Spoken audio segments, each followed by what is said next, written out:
Kisah Timun Mas dan Buto Ijo.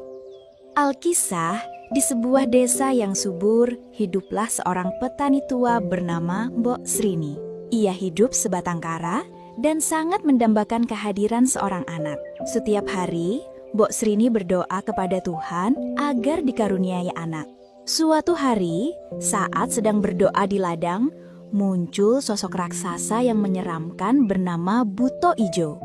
Raksasa itu berkata, "Aku bisa memberimu seorang anak, tapi saat anak itu berumur 17 tahun, ia harus kau serahkan padaku untuk kumakan."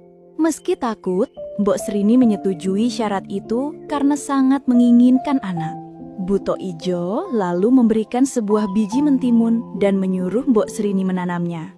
Biji itu pun ditanam di pekarangan rumah.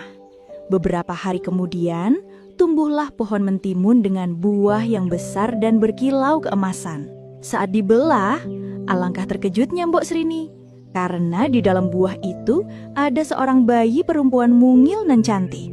Bayi itu diberi nama Timun Mas. Timun Mas tumbuh menjadi anak yang cerdas, baik hati, dan rajin membantu Mbok Srini. Namun di hati Mbok Srini, rasa takut makin membesar seiring usia Timun Mas yang kian mendekati 17 tahun. Saat waktunya hampir tiba, Mbok Srini pergi ke pertapa di hutan dan memohon pertolongan.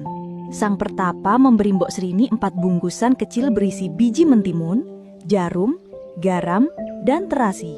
"Gunakan benda ini saat kau melarikan Timun Mas dari sang raksasa," pesan sang pertapa. Benar saja, saat Timun Mas genap 17 tahun, Buto Ijo datang menagih janji. Mbok Srini pun menyuruh Timun Mas lari, membawa 4 bungkusan itu. Buto Ijo mengejar Timun Mas dengan langkah besar dan cepat. Saat hampir tertangkap, Timun Mas membuka bungkusan pertama, biji mentimun. Seketika, tumbuh ladang mentimun yang lebat dan menjalar, membuat Buto Ijo kesulitan melangkah. Tapi ia tetap bisa melewatinya. Timun Mas lalu membuka bungkusan kedua, jarum. Tanah pun berubah menjadi hutan bambu yang tajam dan runcing.